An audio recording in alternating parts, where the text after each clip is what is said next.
Estudo sobre o Evangelho de Lucas, parte 79, dia 11 de outubro de 2023.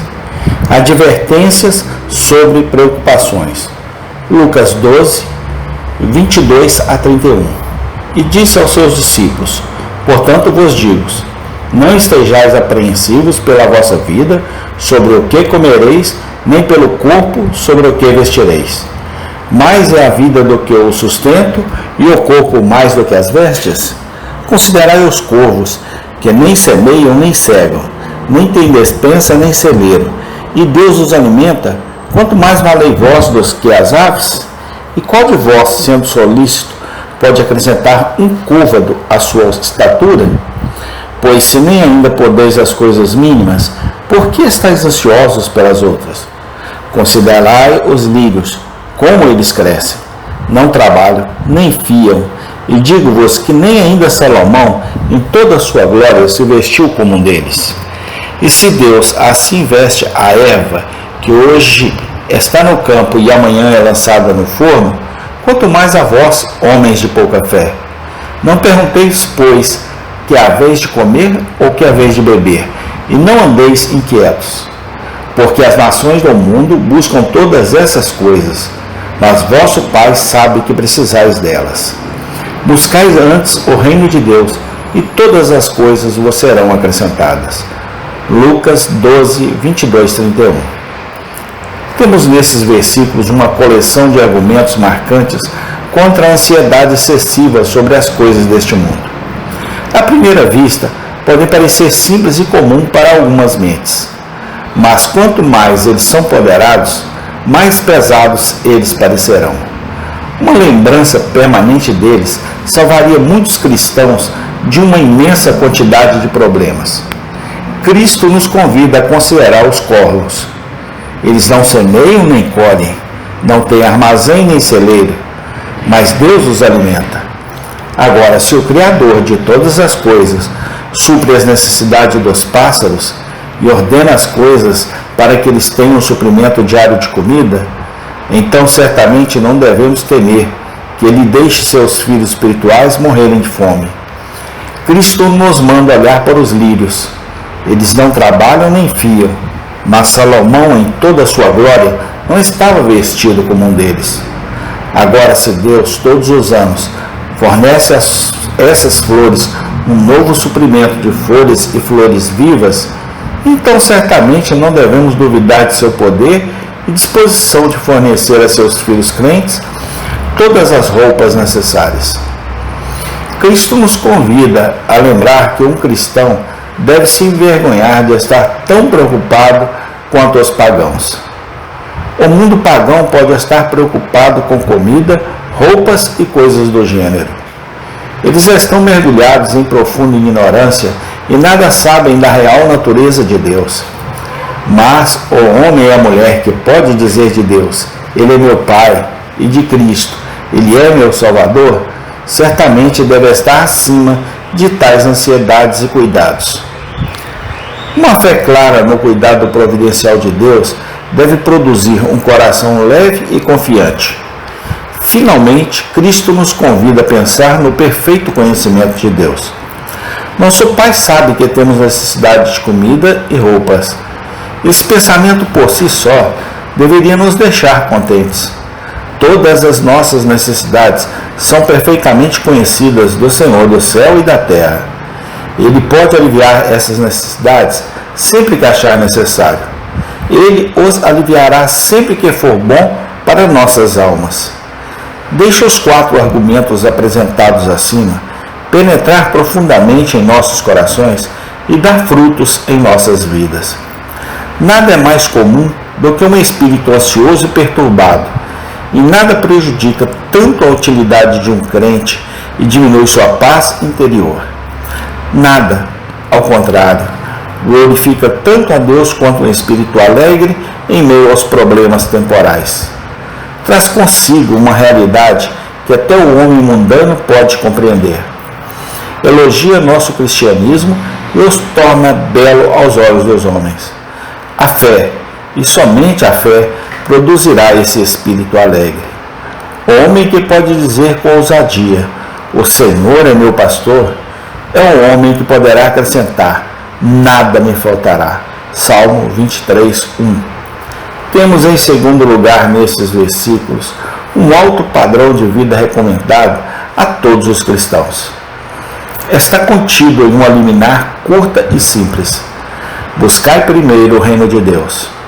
Não devemos dar nossos principais pensamentos às coisas deste mundo. Não devemos viver como se não tivesse nada além de um corpo. Devemos viver como seres que têm almas imortais para serem perdidas ou salvas, uma morte para morrer, um Deus para encontrar, um julgamento para esperar e uma eternidade no céu ou no inferno esperando por nós. Quando podemos dizer que buscamos o reino de Deus? Fazemos isso quando tornamos o principal negócio de nossas vidas garantir um lugar no número de pessoas salvas, ter nossos pecados perdoados, nossos corações renovados e nós mesmos preparados para a herança dos santos na luz. Fazemos isso quando damos prioridade ao interesse do reino de Deus em nossa mente, quando trabalhamos para aumentar o número de súditos de Deus, quando nos esforçamos para manter a causa de Deus e promover a glória de Deus no mundo. O reino de Deus é o único reino pelo qual vale a pena trabalhar. Todos os outros reinos, mais cedo ou mais tarde, decairão e passarão. Os estadistas que os criam são como homens que constroem castelos de cartas ou crianças que fazem palácios de areia à beira-mar. A riqueza que constitui sua grandeza é tão suscetível de derreter quanto a neve na primavera. O reino de Deus é o único reino que durará para sempre. Felizes são aqueles que pertencem a Ele e amam, vivem para Ele, oram por Ele e trabalham para seu aumento e prosperidade. Seu trabalho não será em vão. Que possamos dar toda a diligência para tornar seguro o nosso chamado para este reino. Que seja nosso conselho constante aos filhos, parentes, amigos, servos, vizinhos: buscai o reino de Deus. O que quer que mais você busque? Busque primeiro o reino de Deus. Temos por último, neste versículo, uma promessa maravilhosa feita para aqueles que buscam o reino de Deus. Nosso Senhor Jesus declara: todas estas coisas vos serão acrescentadas.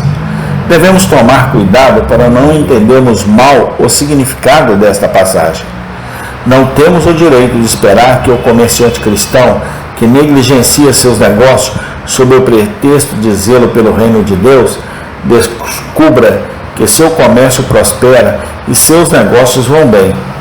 Colocar tal sentido na promessa seria nada menos que fanatismo e entusiasmo. Isso encorajaria a preguiça nos negócios e daria ocasião aos inimigos de Deus para blasfemar.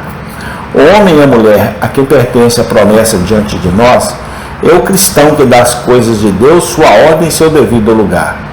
Ele não negligencia os deveres mundanos de sua posição, mas os considera de importância infinitamente menor do que os requisitos de Deus.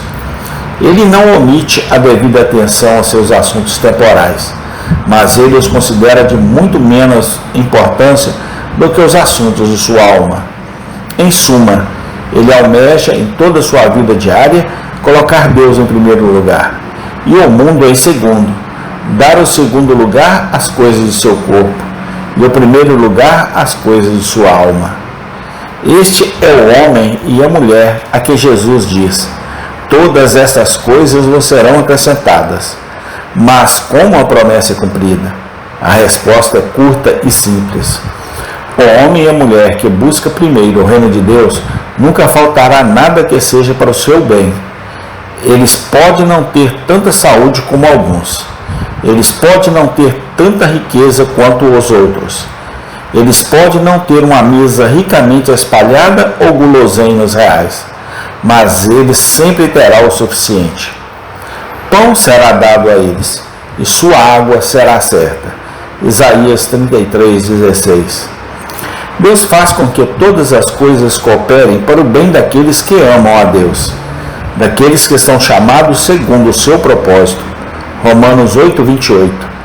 Nenhuma coisa boa o Senhor negará aos que andam em retidão. Salmo 84:11. Fui jovem, disse Davi, e agora sou velho, mas nunca vi o justo desamparado, nem sua semente mendigando pão. Salmo 37:25. Amém. Tem continuação. Obrigado, Deus, por todas as suas obras e maravilhas, ó Pai. Te louvamos e te adoramos no nome do Senhor Jesus Cristo. Amém.